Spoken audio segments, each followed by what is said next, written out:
Bonjour à tous et bienvenue dans cette nouvelle édition de Caritas réalisée en partenariat avec l'AED, l'aide à l'Église en détresse. On vous emmène dans cette édition en Turquie, à la rencontre des chrétiens de Turquie qui sont aujourd'hui moins de 1% sur cette terre turque qui fut pourtant autrefois très chrétienne. Dans cette émission, nous allons donc faire un point sur la situation actuelle de ces chrétiens de Turquie, situation qui semblerait est en train de s'améliorer.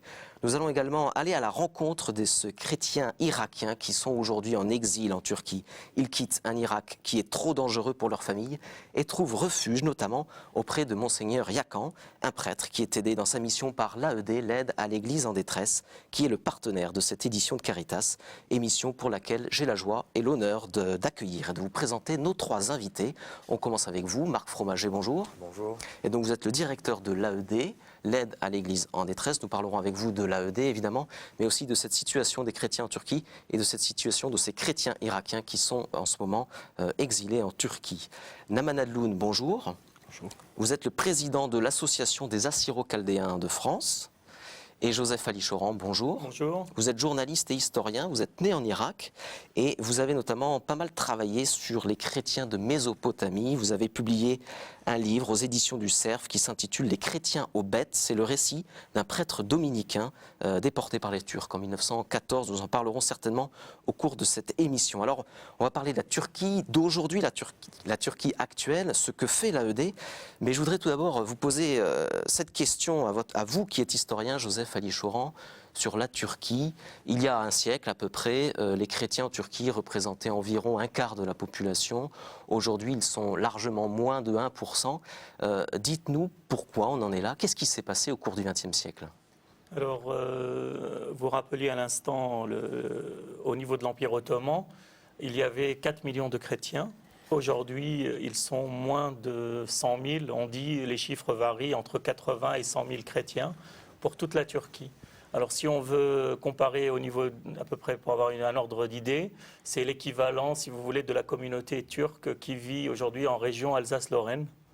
Alors pourquoi on en est arrivé là? Qu'est-ce qui s'est passé? Les deux, trois grands événements qui ont fait qu'il y a quasiment plus de chrétiens en Turquie aujourd'hui. Donc en 1914, la Première Guerre mondiale ayant éclaté, l'Empire ottoman est entré évidemment en guerre aux côtés des puissances centrales, Oui. l'Autriche-Hongrie, l'Allemagne. Et à ce moment-là, donc, il y a eu une ouverture de front sur le front oriental, notamment avec la Russie tsariste. Et suite à une défaite en janvier 1915, qui était la défaite de Sarıkamış, où la 3e armée ottomane a été défaite, à l'époque commandée par le ministre de la guerre en personne, donc Anwar Pacha. Et suite à cette défaite, on a fait croire à la population que c'était à cause de la trahison arménienne, oui, que la meilleure armée ottomane a été défaite. Et c'est ce qui a un petit peu motivé, si vous voulez, une répression importante envers les communautés chrétiennes, non seulement les Arméniens, mais aussi les communautés assyro-chaldéennes, syriaques et même des communautés protestantes dans l'est de la Turquie. Ça a concerné combien de chrétiens? Combien de chrétiens ont disparu? Alors, les chiffres, si on prend les chiffres arméniens, les Arméniens parlent d'1,5 million d'Arméniens qui ont succombé, qui ont été massacrés durant cette période. Pour les Assyro-Chaldéens et Syriaques, nous représentions à l'époque 400 000 personnes. Sur les 400 000, nous avons perdu à peu près 250 000. On peut à peu près estimer que pour la communauté syriaque orthodoxe et catholique, environ 100 000. Pour les Assyriens, qu'on appelait les Nestoriens, à peu près 100 000. Et oui, 50 000 Chaldéens catholiques. En tout, ce qui fait 250 000 sur une population, je vous dis, estimée à l'époque à 400 000. Alors, c'est important, hein, Marc Fromager, de le rappeler, la Turquie est une terre qui a été très chrétienne, notamment, on peut dire que c'était un des cœurs de l'Église primitive, parce que c'était le pays des premiers grands conciles œcuméniques, la terre du concile qui a formulé le credo chrétien, la terre de Saint-Paul. C'est pas un pays banal aujourd'hui pour les chrétiens, Marc Fromager. Oui, c'est un pays effectivement qui a une histoire très riche et d'ailleurs c'est assez intéressant. J'étais donc récemment pour préparer cette émission en Turquie. Beaucoup de personnes nous ont dit qu'aujourd'hui en fait les Turcs sont à la recherche de leur identité, de leurs racines. Bon, ce sont des questions qui se posent dans d'autres pays également, mais en réalité les Turcs se rendent compte que cette terre n'est pas la leur au départ. Ils sont venus depuis quelques siècles seulement. Peut-être, enfin, la chute de Constantinople, c'est le 15e siècle, donc ça fait 5 siècles. Alors, les Turcs étaient présents en Asie mineure avant, mais plus ils font des fouilles, plus ils font des recherches sur l'histoire de cette zone géographique, plus ils se rendent compte qu'il y avait ces racines chrétiennes qui étaient encore très vivantes, comme vous l'avez dit, il y a encore quelques décennies, un siècle. Et donc, aujourd'hui, force est de constater néanmoins qu'il n'y en a plus. Nous, on nous a parlé de 63 000 chrétiens, donc c'est un chiffre très précis, donc c'est beaucoup moins que 100 000, on est à moins de 0,1%. C'est-à-dire quasiment une extinction, vous voyez. Et donc, vous disiez un quart de la population il y a un siècle, peut-être c'était même plus à l'époque, et on a, dans un très court intervalle de temps, assisté à une complète disparition de la communauté chrétienne en Turquie. Et c'est quand même tout à fait inquiétant, parce qu'aujourd'hui, on ne sait pas. Il y a un stade, en termes de volume, à partir duquel on se demande si une communauté peut continuer à vivre, si elle a encore un avenir dans ce pays. Question importante, Naman Adloun. Quel est votre sentiment quand vous voyez que finalement cette Turquie en un siècle a vu la quasi-disparition de ces chrétiens en Turquie, vous qui êtes turc, chrétien? Juste pour compléter l'information que nos invités nous ont donnée, après l'avènement de la République aussi, il y a eu l'échange, ce qu'on appelle l'échange, la déportation des populations chrétiennes vers la Grèce et qui a été remplacé par des populations turques. Après, en 1955, les événements de 6-7 septembre, qui a déplacé quand même la quasi-totalité de la minorité grecque d'Istanbul, de Bursa et d'Izmir. En 1963, avec l'événement de Chypre, et en 1974, avec l'invasion de Chypre, par la suite aussi avec les problèmes que Salah a causés aux autorités turques, la Turquie, non seulement elle était déjà vidée de sa substance chrétienne, pour ceux qui ont resté au fur et à mesure des décennies, ils ont quitté la Turquie, malgré leur volonté aussi, contraints et forcés, faute de choix. Et quand vous voyez, la question que je posais tout à l'heure, quand vous voyez que finalement cette Turquie qui était il y a un siècle encore assez profondément marquée par cette population chrétienne et aujourd'hui ne l'est quasiment plus, quel est votre sentiment? Vous ressentez quoi, vous, en tant que chrétien d'origine turque? De la tristesse et de la désolation, parce que moi-même je me trouve en France, mon pays d'accueil qui est ma nouvelle patrie, mais ce n'est pas pour cela que je suis coupé de mes racines. Il y en a des millions à travers le monde qui sont originaires de ce territoire chrétien. Et ça fait partie de leur identité, puisque on a notre langue, on a notre tradition, on a notre histoire, on a nos tombes, nos églises qui sont restées là-bas. Il y a les souvenirs, on est des êtres humains, on est aussi attachés à notre terre, même si on vit ailleurs, on vit cette souffrance. Ce n'est pas de la nostalgie, mais c'est quelque chose qui manque en nous-mêmes. C'est une tristesse que nous vivons intérieurement. Alors, on a parlé de l'histoire du XXe siècle, mais le XXIe siècle a vu aussi des attentats hyper spectaculaires, j'allais dire, contre des chrétiens en Turquie. Je vais en citer quelques-uns. En 2006, le meurtre du père Santoro, des agressions des pères Ferrari et Brunissin. En janvier 2007, l'assassinat du journaliste protestant arménien Hrant Dink. Et en 2010, la mort de Monseigneur Padovese. Et la liste a d'ailleurs failli être rallongée d'une ligne en 2011, avec cette tentative d'attentat à l'encontre du patriarche œcuménique orthodoxe de Constantinople, Bartholomé Ier. Un attentat qui a échoué il y a quelques jours. Je vous propose d'écouter la réaction du porte-parole du patriarcat œcuménique de Constantinople. Elle était recueillie en Turquie par François Lespès. On écoute. Jusqu'aujourd'hui, ces situations criminelles étaient contre les catholiques, contre les protestants.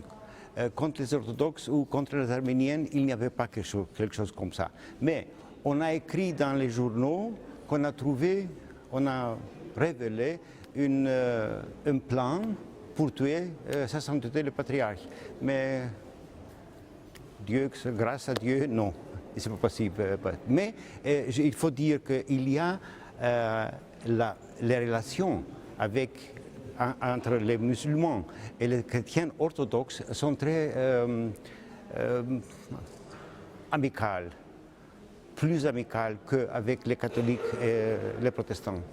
On peut parler d'une amélioration en ce qui concerne la liberté, pas politique, mais la liberté religieuse.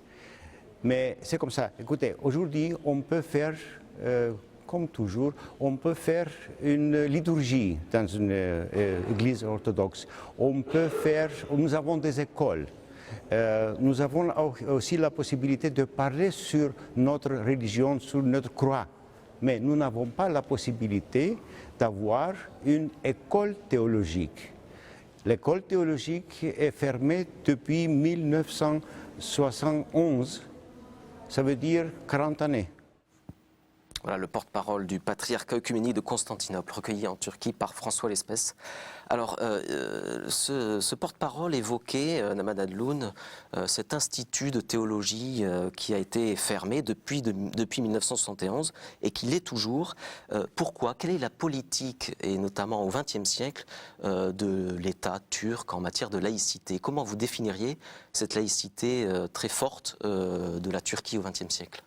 En fait, il y a des arrière-pensées, c'est faire partir les chrétiens, fermer les institutions, fermer les écoles, fermer les hôpitaux, et puis empêcher l'épanouissement de la communauté sur son territoire d'origine, aller voir ailleurs et peut-être revenir en tant que touriste et voir de loin. Moi-même, j'ai été en début mars et j'ai vu effectivement l'école de l'enseignement théologique de Halki, qui est sur les îles de Prince à Istanbul. J'en avais presque les larmes aux yeux. Depuis mon enfance, depuis les années 70, je vois cette école d'enseignement théologique qui est fermée et tout autour, maintenant il y a des établissements militaires et de la verdure qui a poussé, mais il n'y a pas de vie. Il pourrait y avoir de la vie. En quoi les chrétiens ou les Grecs seraient dangereux? D'ailleurs, les Turcs ont remarqué au fur et à mesure du manque de chrétiens de la Turquie, le peu qu'il leur restait, maintenant, ils peuvent l'agiter comme le symbole de la diversité. Nous étions symbole de la diversité quand nous étions plus nombreux. Maintenant qu'il ne reste qu'un seul échantillon de chaque communauté, ils veulent les préserver sur leur territoire pour dire, voilà, au nom du laïcisme et de la démocratie, ils tolèrent l'épanouissement de la communauté. Mais la communauté n'y est plus, il n'y a que les bribes de la communauté qui restent. Marc Fromager, oui. Oui, il faut voir que l'enjeu de cette école théologique, en fait, il est central. C'est former les prêtres dont l'Église aura besoin pour l'avenir. Et donc, ça veut dire que tant qu'il n'y a pas de séminaire en Turquie, eh bien, à terme, l'Église est asphyxiée. Parce qu'en Turquie, ne peuvent travailler que et notamment pour les orthodoxes, des prêtres qui ont la nationalité turque et qui sont donc autochtones, si vous voulez. Donc, c'est exactement ce que vous venez de dire. C'est l'étouffement, avec un grand sourire, de toute présence chrétienne en Turquie. Alors, en même temps, il y a des arrière-pensées politiques. La Turquie veut rentrer en Europe aujourd'hui. Donc, effectivement, on agite ces quelques minorités, mais microscopiques, en disant « regardez comment on les traite bien ». Mais la réalité, elle n'est pas là, voyez. Alors ensuite, lorsqu'on écoute ce porte-parole, ou même les autorités ecclésiastiques dans ce pays, les évêques, qu'ils soient catholiques ou orthodoxes, en général, c'est toujours des paroles très aimables, hein. Oui, ça va mieux, la liberté religieuse on en entendra tout à l'heure, voilà, est existante. Bon, parce qu'ils n'ont pas vraiment trop le choix, vous voyez. Mais dans la même phrase où il a dit que les choses allaient beaucoup mieux, il a quand même évoqué cette question du séminaire qui était encore fermé, et ce qui est une contradiction, en fait, dans la réalité. Joseph Alichoran, comment on définit cette laïcité? C'est une laïcité très fermée, intolérante? Je vous dis, officiellement, la République turque est une république laïque. C'est comme ça depuis sa création.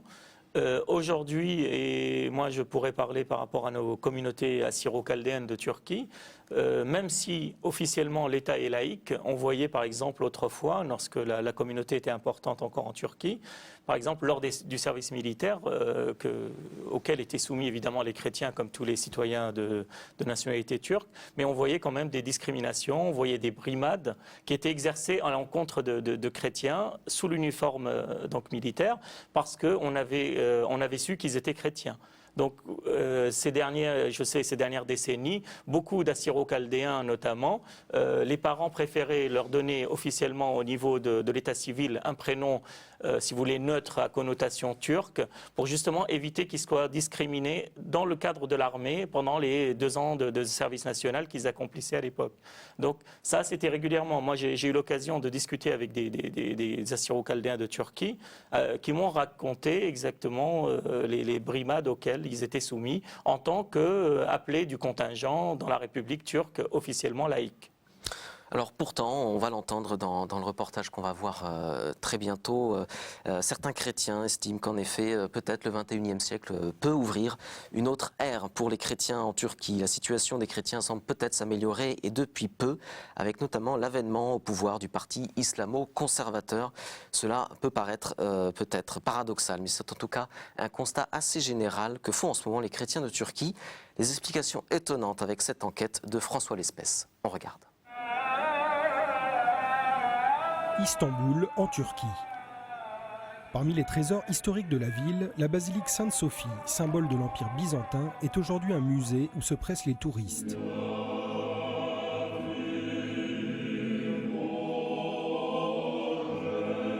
À l'intérieur, les vestiges de mosaïques rappellent que cette terre, foulée par les apôtres, fut l'un des berceaux du christianisme. Après le génocide des Arméniens au début du XXe siècle, le régime autoritaire d'Atatürk balaye l'Empire ottoman et fonde la nation turque. Inspiré de la Révolution française, il instaure une laïcité radicale qui n'épargne aucune religion, faisant fuir les derniers chrétiens. En 2002, rompant avec des décennies de laïcisme, un gouvernement islamo-conservateur est élu. Dans cette histoire tourmentée, comment la communauté chrétienne, qui ne représente plus que 0,1%, survit-elle aujourd'hui ? Nous sommes dans le quartier de Galata, longtemps fief de religieux catholiques. Il ne reste plus ici que quelques dominicains italiens qui disent la messe quotidienne. Parmi eux, le père Lorenzo, d'origine italienne, qui vit ici depuis 27 ans. Le père Lorenzo est habitué au dialogue avec les musulmans. Il a même enseigné le latin à l'université islamique d'Istanbul. Aujourd'hui, avec les frères qui restent, il gère ici une bibliothèque d'études interreligieuses fréquentée par des chercheurs musulmans intéressés par le christianisme. Les chrétiens au Moyen-Orient, les dominicains au Moyen-Orient. Si le dialogue ne pose pas de problème avec les intellectuels musulmans, la difficulté vient plutôt de la non-reconnaissance de l'Église catholique en Turquie, héritée du régime laïciste d'Atatürk. Nous avons le grave problème encore de la reconnaissance juridique. Comme Église catholique latine, nous n'existons pas en Turquie. Et les difficultés peuvent venir surtout sur les questions des propriétés. Nous avons toujours de grands problèmes quand on doit faire des réparations. Alors, à un certain moment, on est presque sans force. Un statut quasi clandestin qui n'empêche pourtant pas la pratique libre de la foi. Le père Lorenzo, par exemple, publie plusieurs revues à destination des catholiques en Turquie. Aujourd'hui, il va à l'imprimerie pour cela. Ah, c'était l'autre, oui, c'est l'autre présence. Des revues, mais aussi des livres du pape, des vies de saints, des bibles en turc. Du matériel pour la mission ? Le père Lorenzo n'est pas à l'aise avec ce terme. Le mot mission, malheureusement, est mal compris ici. On pense toujours de faire de la propagande religieuse, essayer de convertir les autres. Tandis que nous ne voulons pas convertir les autres. Naturellement, c'est important, si une personne vient et demande, il y a même la liberté de religion et de conscience. Si la liberté de choisir sa religion est inscrite dans la Constitution, les conversions au christianisme restent un sujet tabou en raison de la pression sociale. C'est justement ce qui est arrivé à Rebecca, qui travaille à l'imprimerie. Elle fait partie des quelques baptêmes annuels que l'Église préfère garder dans le secret. Exceptionnellement, Rebecca accepte de nous raconter sa conversion. Il y a quelques années, je ne croyais à rien. J'ai eu plusieurs rêves où le Christ m'apparaissait. Je me suis mise alors à faire des recherches, à lire l'Évangile. Je voulais tout savoir sur le christianisme. Finalement, je suis allée à l'église Saint-Antoine et j'ai demandé le baptême. On m'a dit « Oh là là, ça ne se fait pas comme ça, il faut une longue préparation. » Je me suis lancée dans cette démarche qui a duré 5 ans. Cela a occasionné de nombreux problèmes familiaux, bien sûr. Mais quand on fait un pas vers le Christ, il en fait 10 vers nous. Je n'ai pas renoncé et j'ai reçu le baptême. Le père Lorenzo nous le confirme. Beaucoup de conversions ici sont amorcées par des rêves. Un phénomène étonnant, mais très répandu en Orient, où le spirituel fait partie du quotidien. Si dans les chiffres, l'islam domine de manière écrasante, beaucoup de Turcs ont en fait une pratique très souple et occasionnelle. Et l'aspect imposant et un peu abstrait de la pratique musulmane pousse certains d'entre eux à fréquenter les églises à l'occasion, cherchant peut-être une religiosité plus proche et incarnée. Exemple avec l'église Saint-Antoine, la plus fréquentée d'Istanbul. Comme tous les mardis, des visiteurs défilent sans discontinuer. Chrétiens de toute confession, mais aussi musulmans, ils viennent ici demander l'intercession du saint. Une dévotion étonnante que constate l'évêque catholique d'Istanbul. Et j'appelle ça le charisme de Saint Antoine. Ça n'entre pas du tout dans nos schémas. C'est un fait. C'est comme ça. Et que vous avez pu le remarquer, pas seulement les chrétiens, mais beaucoup de musulmans aussi visitent cette église. Et ça, je veux dire qu'on n'a rien fait pour que ça arrive. Ce rapport des Turcs avec la religion s'est assoupli depuis l'arrivée récente d'un gouvernement islamique au pouvoir, après les décennies de laïcisme radical du régime kémaliste. Un changement qui semble profiter également aux chrétiens encore craintifs.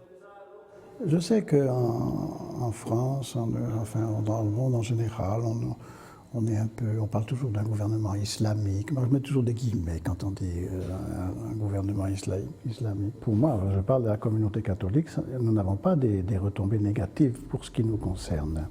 Les gouvernements précédents ne s'intéressaient absolument pas à nous. Ils nous ignoraient complètement.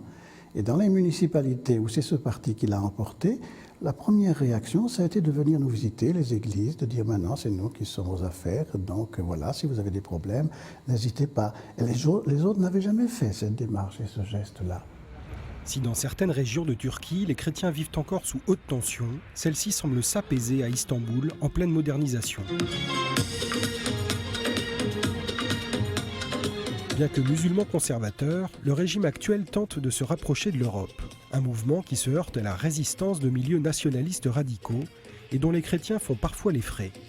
Ainsi, les meurtres qui ont endeuillé les communautés chrétiennes ces dernières années s'inscriraient peut-être dans ces luttes internes, comme nous le dit Cengiz Aktar, un intellectuel turc spécialiste des droits de l'homme. On se rend compte depuis très récemment d'ailleurs que ces assassinats ont été très probablement commissionnés justement par les ennemis du gouvernement pour déstabiliser le pays et de jeter l'opprobre sur ce gouvernement parce que ce gouvernement se réclame de l'islam.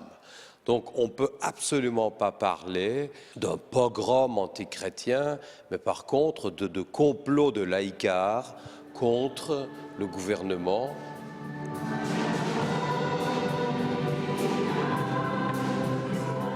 Si au cours du XXe siècle, la plupart des chrétiens ont quitté la Turquie, d'autres sont arrivés. Le gros des paroisses catholiques est ainsi aujourd'hui constitué de communautés philippines et africaines qui vivent une foi décomplexée, étrangère à la peur qui a pu régner ici pendant des décennies.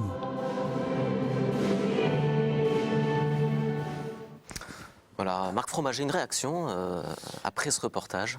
Très beau reportage, il faut dire, très complet. Il y a énormément de choses à dire dessus. Je dirais peut-être deux choses. La première, c'est qu'il y a énormément de points communs avec la Turquie sur ce qui se passe pour tous les chrétiens d'Orient. Deux choses essentiellement. Tout d'abord, le fait qu'il n'y en a plus beaucoup et que par contre, des chrétiens d'autres pays viennent en général pour le travail. On l'a vu, là, les dernières images, ce sont des Philippins. Et les Philippins, ils sont partout, dans la péninsule arabique, vous allez au Soudan même, enfin partout. Donc des chrétiens d'ailleurs qui viennent. Bon, pour suppléer un peu l'absence de chrétiens autochtones. Mais c'est intéressant. Qu'est-ce que le Seigneur prépare pour l'avenir de l'Église avec ces mélanges? C'est assez intéressant. Aussi les songes, en début de reportage, et moi j'ai eu la confirmation de ça dans beaucoup de pays du Moyen-Orient, le nombre de musulmans aujourd'hui qui découvrent le Christ, alors que personne n'est jamais venu leur en parler, mais à travers des songes, des rêves, et d'un seul coup ils ont ce désir de chercher à approfondir leur relation au Christ. C'est vraiment très très étonnant, et ça concerne des dizaines de milliers de personnes, c'est pas quelque chose d'anodin ou de marginal. Bon. Et la deuxième chose que je voulais dire, c'est que en Turquie, globalement, c'est vrai qu'il y a quand même des points positifs. Par exemple, de pouvoir publier des Bibles en turc, ça n'existe pas dans la plupart des autres pays à majorité musulmane. Le fait que même les Turcs puissent rentrer dans les églises comme ça aisément, ça n'existe pas non plus, voyez. Donc il y a quand même des points positifs. Et effectivement, ce qu'il dit sur le gouvernement islamiste, qui semblerait aujourd'hui vouloir un peu reprendre contact, c'est positif, oui. En même temps, quelles sont les retombées concrètes? On n'en sait rien. C'est un peu tôt. C'est un peu tôt, et comme on le disait au début, de toute façon, il n'y a plus de chrétiens. Donc, je veux dire, ils ne prennent aucun risque à aller les rencontrer, et ça peut servir peut-être de carte de visite pour rentrer dans l'Europe. C'est un peu le point d'interrogation de cette nouvelle politique. Joseph Ali Choran, une réaction aussi sur ce reportage? Pour moi, évidemment, j'adhère à ce qui vient d'être dit à l'instant. C'est vrai que la situation en Turquie, elle évolue. Je ne dis pas que tout est figé, mais aujourd'hui, c'est vrai, la communauté chrétienne ne représente plus grand-chose. Il y a quelques années, je crois que c'était M. Erdogan qui avait décidé d'accorder certains droits pour les chrétiens de Turquie.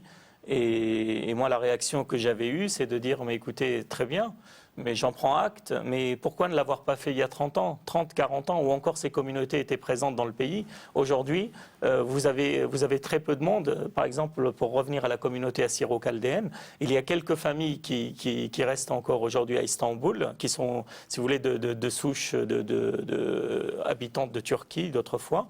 Le reste, la communauté sur Istanbul, par exemple, vous avez une communauté essentiellement qui est constituée de réfugiés venant de l'Irak, et qui sont entre 4 et 6 000 personnes. Les chiffres varient selon s'ils arrivent à obtenir des visas pour partir plus loin, évidemment dans les pays de la diaspora, notamment les États-Unis, l'Amérique du Nord dans son ensemble. Ça peut être l'Océanie avec l'Australie, la Nouvelle-Zélande, mais également l'Europe occidentale, les pays scandinaves. Donc si les gens obtiennent des visas, ils partent. Ceux qui n'obtiennent pas, ils restent sur place. Il y a eu quand même une évolution qui est quand même à mettre, si vous voulez, au crédit des autorités turques aujourd'hui, notamment la délivrance de titres de séjour pour les réfugiés irakiens qui, jusqu'à il y a encore 4-5 ans, vivaient clandestinement. On a eu, il y a, je crois, une quinzaine d'années, des gens qui ont été interpellés par la gendarmerie et reconduits à la frontière irakienne parce que, évidemment, c'est très facile puisque c'était par définition des sans-papiers, des clandestins. Aujourd'hui, ils ont un titre de séjour officiel qui, je crois, c'est depuis 5 ans, 5 dernières années. Et ce titre officiel, par contre, reconnaît leur présence officielle en Turquie, mais ne leur donne pas pour autant le droit de travailler. Donc ceux qui sont à Istanbul, malheureusement, vivent de petits boulots, ils sont exploités. Et ça, c'est vraiment malheureux. Il faudrait, je pense, que les autorités turques ont fait un premier pas qui est très bien. Et moi, je suis le premier à en prendre acte. Donner des titres de séjour légaux pour les réfugiés, qui sont là quelques-uns depuis quelques années déjà. Mais surtout, les autoriser à travailler légalement, ce serait quand même une bonne chose. Naman Adloun, votre sentiment, la situation s'améliore un peu pour les chrétiens ou pas? Alors, les revendications ne sont pas les mêmes. Les autochtones ne revendiquent pas l'exercice seulement libre de sa foi. Ça, on peut l'accorder aux Philippins ou d'autres communautés chrétiennes qui vivent. Mais nous sommes des autochtones. Nous avons existé depuis des siècles sur cette terre. Nous avons notre langue, nos besoins, nos écoles, nos terres, nos cimetières, nos églises. Nous existions. Il fallait peut-être plutôt nous protéger et nous donner toutes ces possibilités de pouvoir exercer non seulement sa croyance, mais aussi son identité. Maintenant qu'ils fassent des faveurs à des nouvelles communautés chrétiennes, ben pourquoi ils ne l'ont pas fait à nous dans le temps? Pourquoi nous, on a subi des brimades et on était contraints de partir? Et est-ce que vous avez le sentiment que c'est finalement parce que les communautés chrétiennes aujourd'hui sont tellement faibles que le pouvoir, que le gouvernement peut faire un geste envers ces communautés chrétiennes? Il y a une double raison. D'abord, la volonté de la Turquie de vouloir adhérer ou de profiter de la Turquie.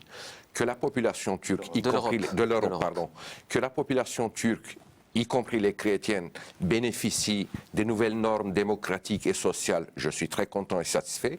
Je soutiens la démarche. Mais que la Turquie soit claire aussi dans sa position.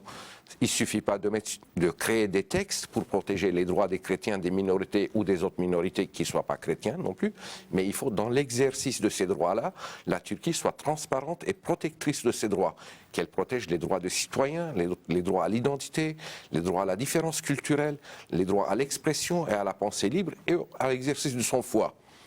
À partir du moment où la République turque garant de toutes ces libertés et de ces droits, nous, chrétiens, nous n'avons aucun problème, nous pourrons vivre tranquillement. Après, la Turquie, d'un côté, donne des droits sur du papier et favorise aussi l'intégrisme et le nationalisme, d'autre part, en soutenant d'une manière ou d'une autre, pour que les communautés soient un jour amenées à se confronter. Oui. Moi, je crois qu'il y a un problème au niveau gouvernemental. On fait beaucoup de faveurs au gouvernement turc actuel. Et on voit des beaux jours pour l'exercice de sa foi, mais n'y aura-t-il pas une tempête peut-être après le beau jour? C'est la question à se poser. Le gouvernement verrouille tous les appareils d'État, il place les gens. Dans une ou deux générations, s'ils ont verrouillé tous les appareils d'État, toutes les finances, toutes les formations, toutes les écoles, quelle sera l'approche et la mentalité en particulier vis-à-vis des communautés autochtones de la Turquie. Alors, on parle des communautés chrétiennes et on les met, nous, dans un ensemble en les intitulant chrétiens de Turquie. Mais est-ce que, justement, Naman Alioun, vous pouvez nous donner les différentes formes de communautés chrétiennes qui existent en Turquie, certaines depuis très longtemps et d'autres depuis moins longtemps, qu'on comprenne un peu de l'ensemble? Bien entendu, il y avait la plus grande qui était les Arméniens. Dans les Arméniens, il y a les trois confessions. Il y a les Arméniens grégoriens, les catholiques et les protestants. Chez les Grecs, il y a le patriarche, on a vu le représentant du patriarcat. Les deux sièges patriarcaux des Arméniens et des Grecs orthodoxes se trouvent à Istanbul. Ça, c'est dans la partie ouest. On a des Grecs et des Arméniens. Mais dans la partie est, mis à part les Arméniens, vous avez encore les Assyro-Chaldéens d'obédience catholique, les Chaldéens. Vous avez les Assyro-Chaldéens d'obédience orthodoxe, ce qu'on appelle les Syriaques. Vous avez aussi les Nestoriens, qui sont en population ethnique des Assyro-Chaldéens. Vous avez aussi des protestants dans toutes les communautés. Il y a une nouvelle communauté émergente qui sont les Turcs qui se convertissent un peu au catholicisme, mais beaucoup plus au protestantisme. En fait, il y a pas mal de Turcs, plus de 100 000 Turcs, je crois, aujourd'hui adeptes, qui fréquentent les églises évangéliques de Turquie, qu'eux-mêmes génèrent. Les Turcs avaient tellement peur du développement de cette communauté turque qu'ils ont infiltré même, ils ont même envoyé, moi j'ai vu les aveux d'un pasteur qui travaillait, en fait c'était un faux pasteur, qui travaillait pour le service secret turc, qui a été nommé pasteur et qui a infiltré toutes les communautés pour chercher l'information. Il y a des nouvelles peurs en Turquie. Mais la Turquie, en tant que gouvernement, prend ses dispositions. Ça veut dire qu'ils ne sont pas tout à fait transparents comme les textes le disent. Mais derrière ça, on a parlé de l'attentat qui viserait éventuellement Barthélemy Ier. Mais il y a eu plein d'autres attentats qui étaient planifiés. Aujourd'hui, le gouvernement, pour ne pas tomber dans l'état chaotique et pour pouvoir se défendre vis-à-vis de l'opinion nationale et internationale, il est obligé de prendre les mesures contre les attentats. On ne peut pas laisser les criminels agir dans la criminalité au nom d'une religion ou des intérêts politiques contre d'autres communautés, ou chrétiens ou pas. Alors, Joseph Ali Chauran, vous en parliez, parmi ces chrétiens, il y a des chrétiens qui viennent d'Irak, parce que l'Irak est devenu en effet une terre de plus en plus difficile, hostile pour les chrétiens aujourd'hui. En 20 ans, la moitié des chrétiens a dû quitter l'Irak. Ils sont 600 000 peut-être aujourd'hui en Irak. Et la tension s'est accrue notamment après l'attentat du 31 octobre dernier à la cathédrale Notre-Dame du Perpétuel Secours à Bagdad. Un attentat qui a fait, je vous rappelle, une 60aine de morts et de nombreux blessés. Certains chrétiens d'Irak viennent donc trouver refuge en Turquie. François Lespès a rencontré ces familles irakiennes déchirées au cœur de leur exil turc. On regarde son reportage. Nous sommes dans un quartier populaire d'Istanbul. C'est ici que vivent Fayez et Samira, ainsi que leurs enfants, assis dans un petit 3 pièces. Il y a 3 mois, ils se sont enfuis de Bagdad, où Fayez était chef d'entreprise, laissant tout derrière eux. Après l'attentat dans l'église à Bagdad le 31 octobre, c'est devenu impossible de vivre là-bas pour les chrétiens. Un soir, peu après, un commando a mitraillé notre immeuble parce qu'il y avait des chrétiens qui y vivaient. Nous étions terrifiés. Nous sommes partis en hâte, sans rien emporter que les vêtements que nous avions sur nous. Fayez veut nous montrer la photo des victimes de l'attentat de Bagdad. La plupart d'entre eux étaient des proches. Aujourd'hui, s'ils se sont éloignés de cette violence insupportable, ils survivent ici dans une certaine misère, en espérant être accueillis par un pays occidental. Nous essayons de faire 2 repas par jour, mais n'y arrivons pas toujours. On survit dans l'espoir d'obtenir un permis d'émigrer quelque part, un jour.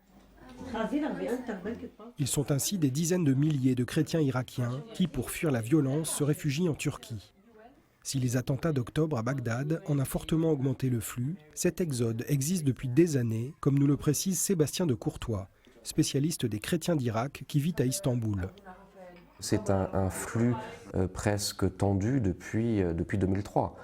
Ce sont des dizaines et des dizaines de milliers de chrétiens qui ont quitté les grandes villes. Alors d'abord, on va dans les villages kurdes parce qu'il y a un tout petit peu plus de sécurité. Ce que nous voyons à Istanbul, c'est ce qui déborde de cette région nord-irakienne, donc cette région kurde, où les gens n'en peuvent plus parce que tout simplement, il y a une pression sociale qui est très forte, il y a des problèmes de travail, il y a des problèmes d'emploi, il y a des problèmes pour les femmes de droits élémentaires et qui font qu'une vie en Irak devient de plus en plus difficile pour tous ces gens-là. Problème, rien n'est prévu en Turquie pour les accueillir. Démunis et ne parlant pas la langue, ces réfugiés vont naturellement à la paroisse chaldéenne d'Istanbul. Là, un homme a pris leur sort à cœur depuis des années. Monseigneur François Yakan, vicaire patriarcal chaldéen d'Istanbul. Tous les dimanches, c'est dans une église comble qu'il célèbre la liturgie de rite oriental, en arabe et en araméen, compréhensible par ses réfugiés.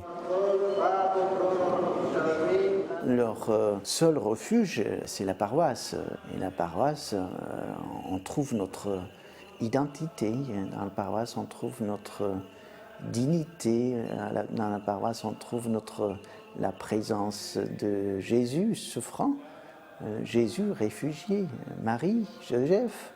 Et on rentre à l'église, vous avez vu les visages, on rentre très fatigué, mais en sortant, c'est la joie en fait. Je ne sais pas si vous avez constaté ça ou non, mais c'est vraiment extraordinaire. Et ces sourires, pour Monseigneur Yakan, sont une véritable victoire.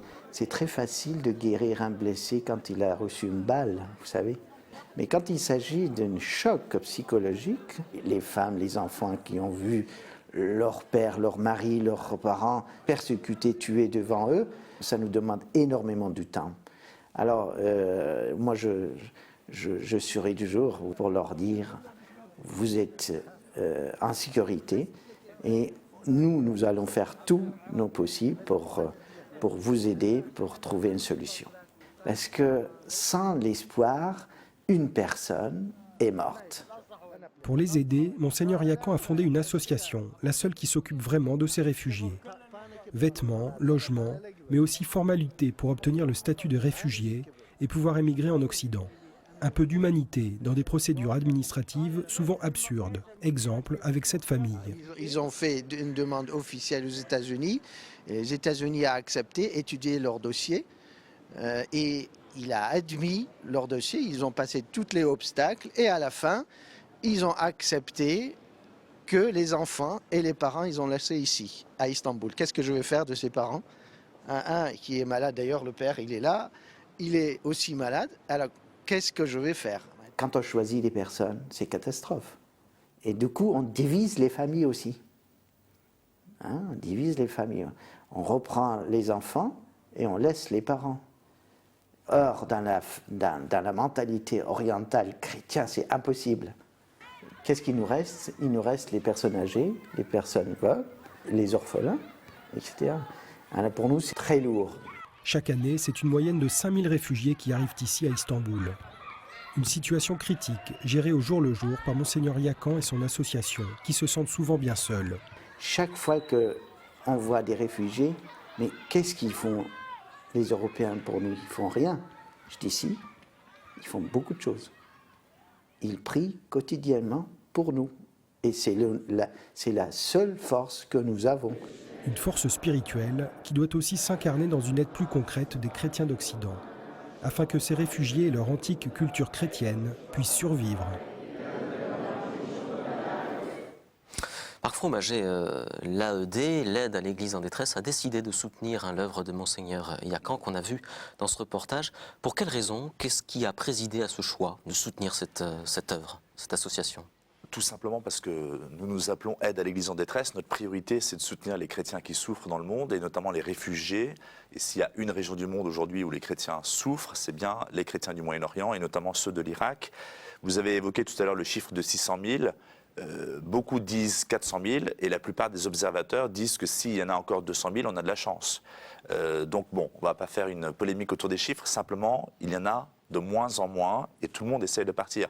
Lorsqu'on dit la vie est difficile pour les chrétiens aujourd'hui en Irak, on ne mesure pas ce que ce mot recouvre. C'est pas difficile, c'est un cauchemar épouvantable. Aucun Français ne serait capable de supporter ça, ne serait-ce qu'une journée. Ils sont traumatisés, avec une violence intense. Ils risquent la mort chaque jour. À Bagdad, on cherche vraiment à s'en débarrasser. Beaucoup vont dans le nord et cherchent à partir ensuite. Donc à Istanbul, effectivement, le père Yakan fait tout ce qu'il peut, non seulement pour les accueillir, donc concrètement, matériellement, pour pas qu'ils meurent. Enfin, donc il y a l'aspect matériel, mais ce qu'il nous a dit également, c'est qu'il cherche vraiment à tout prix à leur permettre de conserver leur foi chrétienne et leur espérance. Voyez. Et donc c'est une raison pour laquelle, évidemment, nous ne pouvons que soutenir le Père Yakan dans ses efforts pour accueillir les réfugiés irakiens, chrétiens, comme nous soutenons les chrétiens irakiens réfugiés dans d'autres pays, en Syrie, en Jordanie, etc. Donc, et ce qui est très bon dans ce reportage aussi, on a terminé un peu avec la prière, on voit les gens qui prient avec les bougies. J'ai rencontré moi des chrétiens réfugiés irakiens à Istanbul également il y a quelques jours et on leur a dit sachez qu'en France il y a des gens qui prient pour vous parce qu'une des missions de l'aide à l'Église en détresse c'est également de prier pour les chrétiens persécutés, pas seulement de les aider matériellement mais également de prier pour eux et ça les a vraiment bouleversés. Ils nous ont dit écoutez c'est vraiment ça dont on a besoin, seule la prière pourra nous sauver. Donc ça a été très, très émouvant comme échange et cette nécessité de les soutenir, pas seulement matériellement, mais également de veiller à ce qu'ils puissent conserver cette espérance chrétienne, c'est vraiment au cœur de la mission du Père Yakan. Et encore une fois, c'est la raison pour laquelle nous le soutenons. Joseph Ali-Choran, Marc Fromager disait les réfugiés irakiens sont aussi en Syrie, sont aussi en Jordanie. On sait à peu près combien il y a de réfugiés irakiens qui ont quitté l'Irak et qui sont, alors certains on l'a vu, sont en Turquie, d'autres sont en Syrie. Et comment ça se passe pour eux ? Alors, pour revenir sur ce que vient de dire Marc Fromager, la première chose, c'est vrai, le chiffre des chrétiens aujourd'hui présents en Irak, on peut dire qu'on a un tiers des effectifs de ce qu'on avait précédemment. Il y a les 2 autres tiers qui sont en dehors de l'Irak. Donc aujourd'hui en Irak, on peut dire qu'il y a, moi j'ai eu les chiffres par les évêques chaldéens et autres, on me parle d'un chiffre de 400 à 450 000, mais au grand maximum. Aujourd'hui, en diaspora, dans les pays limitrophes où évidemment se sont installés les réfugiés, depuis, pas seulement depuis 2003, mais précédemment, puisque les premières vagues d'émigration et d'exil ont commencé en 1992, au lendemain de la première guerre du Golfe. Aujourd'hui, en diaspora et dans les pays limitrophes, nous avons à peu près 750 000 chrétiens. Toute obédience confondue, et notamment qui sont en majorité assyro-chaldéens, puisque c'est la grande majorité des chrétiens d'Irak. Mais il y a aussi des communautés syriaques qui sont moins nombreuses, il y a aussi des communautés arméniennes, latines, etc.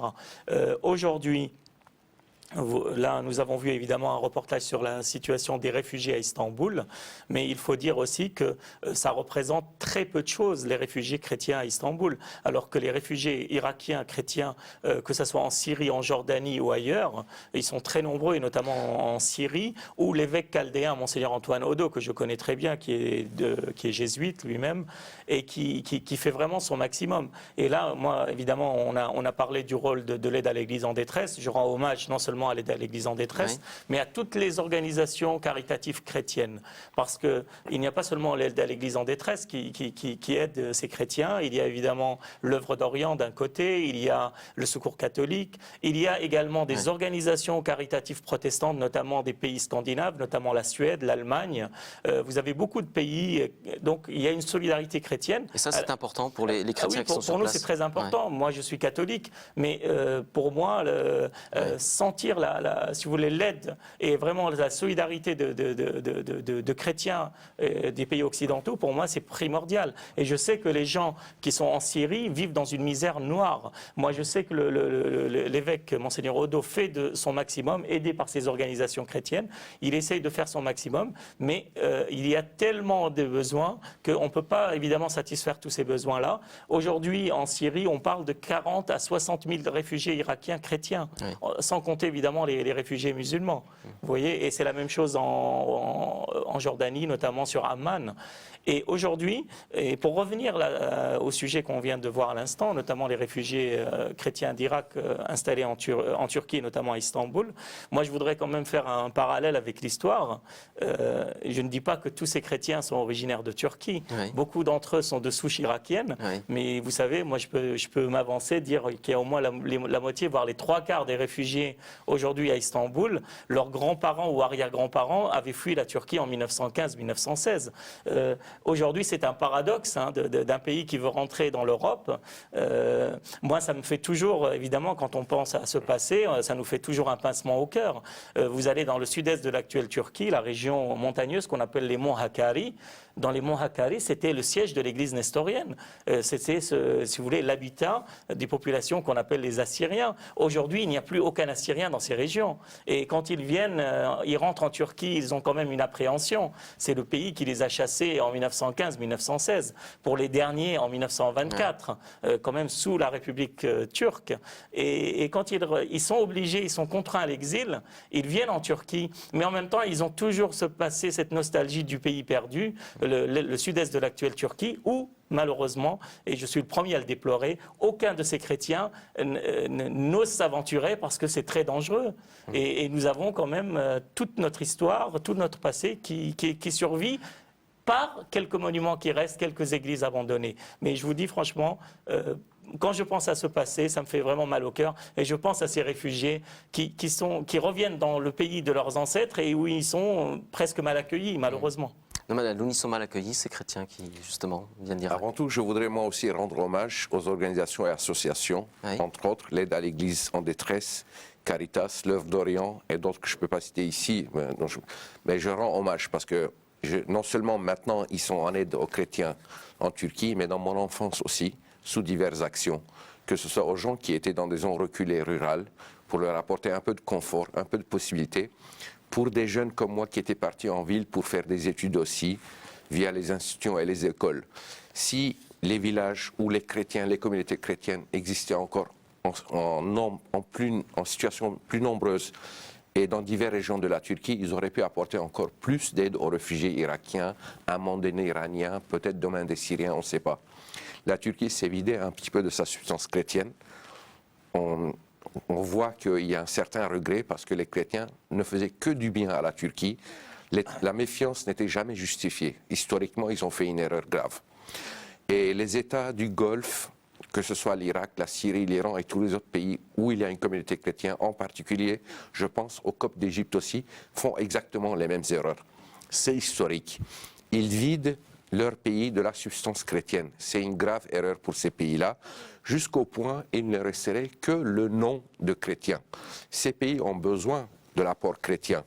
Les chrétiens sont des moteurs économiques, des moteurs culturels, des moteurs d'épanouissement de la diversité et de la démocratie dans ces pays-là. Pour revenir aussi aux réfugiés qui sont en Turquie, effectivement, c'est désolant. Mais ce n'est pas dès maintenant, cela fait des années et des années. Moi, à mon avis, pour quelqu'un qui a vécu depuis près de 32 ans en tant qu'émigré en Europe, moi j'apporterai tout mon aide, tout mon soutien matériel, moral et autres pour que ces gens-là puissent se refaire dans leur propre pays. L'avenir n'est pas en Occident, c'est très bien pour ceux qui sont déjà ici, mais l'avenir c'est dans leur propre pays. En termes de croyance, il faut que la croyance chrétienne persiste encore dans le Moyen-Orient, en particulier en Turquie. Il faut que ces populations qui ont existé depuis des siècles et des siècles sur cette géographie puissent perdurer et pérenniser leurs existences. C'est un travail dans ce sens-là qu'il faut peut-être entreprendre. Père Yakan, je le remercie pour toute l'aide aussi qu'il apporte à la communauté chrétienne originaire d'Irak, mais s'il pouvait peut-être aussi demander secours aux autorités occidentales, de pouvoir leur donner des moyens de faire peut-être le voyage dans le sens inverse, avec toutes les garanties d'existence, de subsistance et d'avenir dans leur propre pays. Alors, Fromagé, il nous reste un peu moins de 4 minutes d'émission. Quelle est finalement la priorité pour les chrétiens aujourd'hui pour aider ces chrétiens qui sont dans le Moyen-Orient? Parce qu'on est vraiment dans cette thématique-là. On voit bien qu'on est dans la thématique, au-delà de la Turquie, la thématique des chrétiens au Moyen-Orient. Qu'est-ce que les chrétiens occidentaux peuvent faire pour les aider? La priorité? On vient de le dire, on a beaucoup parlé dans cette émission des réfugiés, mais tout ce qu'on peut faire pour permettre à ces chrétiens de rester chez eux dans leur pays, c'est évidemment vital. Et comment alors on peut les faire rester dans leur pays? Comment les aider pour qu'ils restent? Matériellement déjà, ça c'est le premier élément, c'est-à-dire financer des projets, notamment c'est souvent l'Église qui s'en occupe de ces gens-là. Je sais que nous, par exemple, aujourd'hui, on finance simplement l'envoi de colis alimentaires, vous voyez, pour donner aux familles chrétiennes réfugiées au nord, au Kurdistan, qui ont fui Bagdad. C'est simplement une question de survie. Vous voyez, donc là, on n'est pas dans des questions idéologiques ou religieuses. Est-ce qu'on est pour le christianisme ou pas? On est simplement devant une urgence humanitaire pour des gens qui sont en situation de détresse. Bon, il y a l'aspect matériel, et il y a l'aspect spirituel. On l'a évoqué tout à l'heure. Je pense que c'est très important de prier pour eux.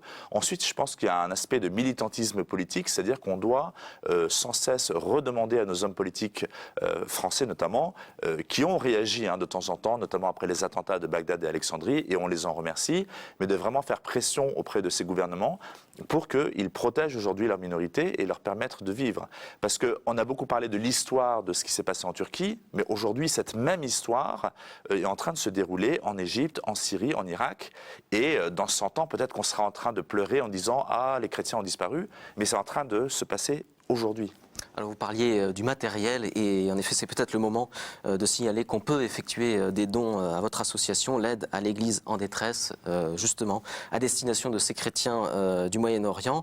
Alors je donne l'adresse où il est possible de faire ces dons, aide à l'Église en détresse, 29 rue du Louvre, 78 750 Mareil-Marly, un numéro de téléphone le 01 39 17 30 10 et un site internet www.aed-france.org. Et alors on peut peut-être finir par ça, il va y avoir le 4 mai une veillée organisée par l'AED, ça s'appelle la Palme de la Liberté. En moins d'une minute, dites-nous exactement ce qui va se passer et pourquoi il faudrait y aller. Le 4 mai, c'est une grande journée pour la liberté religieuse dans le monde. Il faut y aller parce que sur le parvis de Notre-Dame, il va y avoir une grande palmeraie, donc ce sera déjà très beau à voir, avec une exposition sur les victimes de l'absence de liberté religieuse dans le monde, parmi lesquelles la plupart sont des chrétiens. Il y a également des musulmans, des hindous, des bouddhistes qui sont victimes de l'absence de liberté religieuse dans le monde, et on en parlera, mais évidemment, la plupart sont des chrétiens. Le soir, ça sera dans la cathédrale, une messe présidée par le cardinal à 18h30 et la veillée de prière, la nuit des témoins en hommage aux martyrs chrétiens de notre temps. Mais pendant la journée, c'est vraiment sur la liberté religieuse que nous demandons pour tous et ça sera vraiment un événement, je pense, très important sur le parvis de Notre-Dame le 4 mai. Voilà, le rendez-vous est donné. Alors je vous rappelle, pour en savoir plus sur la Turquie et les chrétiens d'Orient, plusieurs livres, celui de M. Ali Choran qui était avec nous, Les chrétiens aux bêtes aux éditions du Cerf, aux mêmes éditions un livre de Claire Yacoub, Le rêve brisé des Assyro-Chaldéens, et puis 2 livres de Sébastien de Courtois que vous avez pu entendre dans nos reportages, Périple en Turquie chrétienne aux presses de la Renaissance et Le nouveau défi des chrétiens d'Orient d'Istanbul à Bagdad aux éditions Lattès. Voilà, merci à tous les 3 d'avoir participé à cette émission. Merci Marc Fromager, je rappelle que vous êtes directeur de l'AED. Merci Naman Adloun, vous êtes président de l'Association des Assyro-Chaldéens de France. Et merci Joseph Ali Choran, journaliste et historien. Merci à tous les 3, merci à vous d'avoir suivi cette édition de Caritas sur la Turquie en partenariat avec l'AED. À très bientôt dans un nouveau Caritas.